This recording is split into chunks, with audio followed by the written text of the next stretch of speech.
untuk riset, terus jenis dan jumlah hipotesisnya, teknik analisis statistik yang akan digunakan, yang paradigma itu diwujudkan dalam bentuk skema-skema.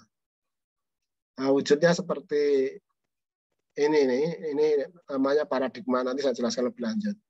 Nah, bentuk-bentuk paradigma sendiri itu ada beberapa macam. Paradigma sederhana yang terdiri dari satu variabel independen dan satu variabel dependen. Jadi penelitian itu hanya dua variabel.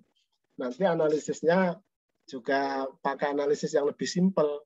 Mbak Ria, kalau variabelnya ada dua, independen satu, dependen satu, nanti analisisnya pakai regresi jenis apa itu, Mbak? Tadi yang Anda jelaskan tadi, untuk melihat pengaruh dan seberapa besar pengaruh. Tadi Anda menyebutkan regresinya ada berapa macam tadi? Ada linear, sederhana, dan berganda, Pak. Nah, kalau variabelnya hanya dua, pakai yang mana itu? Yang sederhana. Yang regresi sederhana ya. Oke.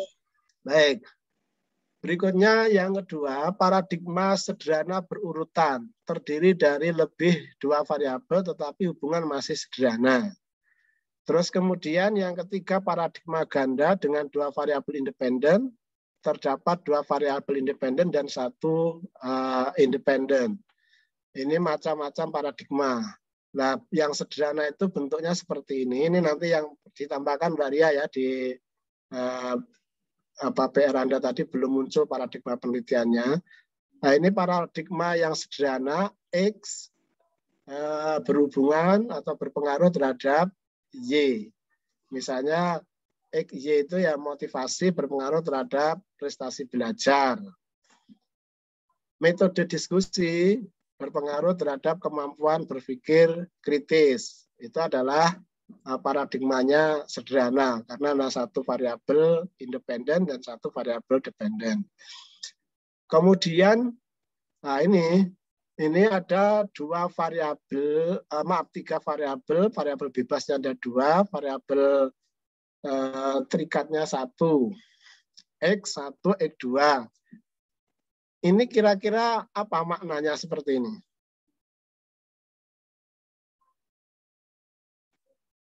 X1 ya, X1 kita lihat pengaruhnya terhadap Y. Ini yang digambarkan anak panah yang atas ini.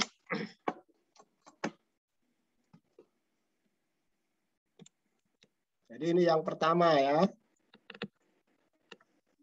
Ini X1 terhadap Y. Ini adalah nanti menggambarkan rumusan masalah yang pertama tadi kalau misalnya 3 variabel. Kalau tadi kebetulan kan 4. Kemudian yang kedua X2 terhadap Y. Ini berarti rumusan masalah yang kedua. Terus kemudian masalah yang ketiga, peneliti juga ingin melihat jangan-jangan X1, X2 ini tidak independen tetapi juga ada hubungan, maka di sini bisa dilihat walaupun ini juga boleh tidak dilihat tergantung nanti teorinya seperti apa. Ini 3. Nah, kemudian ini ada X1, X2 dihubungkan kemudian ke Y. Ini adalah X1, X2 secara bersama-sama berpengaruh atau tidak terhadap Y. Ini kira-kira Mas Muiz beda atau enggak? Kalau X1 itu hanya yang nomor 1 itu hanya X1 saja dilihat pengaruhnya terhadap Y. Terus kemudian yang nomor 2 itu peneliti ingin melihat X2 saja berpengaruh atau tidak terhadap Y. Kemudian yang nomor 4 itu X1, X2 secara bersama-sama itu ingin dilihat ada atau tidak pengaruhnya terhadap Y. Itu kira-kira beda atau tidak itu? Beda, Pak. Atau apa cukup misalnya kalau sudah ditanyakan X1 berhubungan atau tidak, X2 berhubungan atau tidak perlu ditanyakan X1 dan X2 secara bersama-sama. Gimana? Iya, Pak, berpengaruh nih. Ya, beda ya. Iya, beda. Ya, jadi itu tadi kalau kelompok 1 Mbak Ria dan Mas Tikmam menyampaikan ada 4 rumusan masalah yang sifatnya korelasional, kira-kira arahnya seperti itu. Nah, ini barangkali nanti paradigma yang cocok untuk menggambarkan dari judul yang dikerjakan oleh kelompok 1 adalah menggunakan paradigma seperti ini. Ada 3 variabel independen, ada 1 variabel dependen. Kira-kira dari rumusan masalah yang dibuat kelompok 1 itu yang belum tergambar, itu yang mana itu? Rumusan masalah 1 kan ini kan? Ini rumusan masalah 1, ya toh?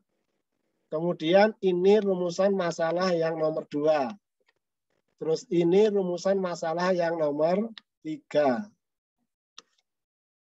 Terus yang nomor 4 tadi yang mana itu? Gabungan ketiganya. Gabungan ketiganya itu yang ini. Nah, ini gabungan ketiganya kan? Ini berarti yang 4. Kalau ini yang tidak ada dari rumusan masalah di kelompok 1 tadi. Jadi yang keempat itu adalah X1, X2, X3 secara bersama-sama apakah berpengaruh terhadap Y atau tidak. Kalau berpengaruh nanti seberapa besar pengaruhnya, seberapa efektif pengaruhnya. Kira-kira begitu Mas Muiz ya. Nggih, Pak, nggih. Ya, bisa dipahami ya. Nggih, saged. Nanti ada paradigma lagi yang rumit. Variabelnya sama-sama 4. Tetapi kalau ini tadi sifatnya kan apa? Hubungan langsung, toh X1 langsung terhadap Y, X2 langsung terhadap Y, X3 terhadap Y.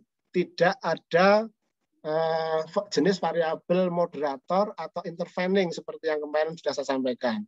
Nah, ini paradigma yang nanti pakai analisis jalur, path analisis itu. Ini sama-sama 4 variabel, tetapi X3 ini perannya itu tidak sebagai variabel seperti halnya X1 dan X2. Dia adalah berperan sebagai variabel moderator atau intervening. Nah, ini nanti jelas akan berbeda lagi.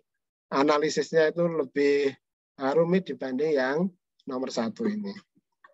Bahkan ada yang juga seperti ini. Nah, ini contoh paradigma penelitian yang lebih kompleks daripada yang nomor ini. Baik, itu terkait dengan penjelasan rumusan masalah. Coba ditampilkan kembali Mbak Ria.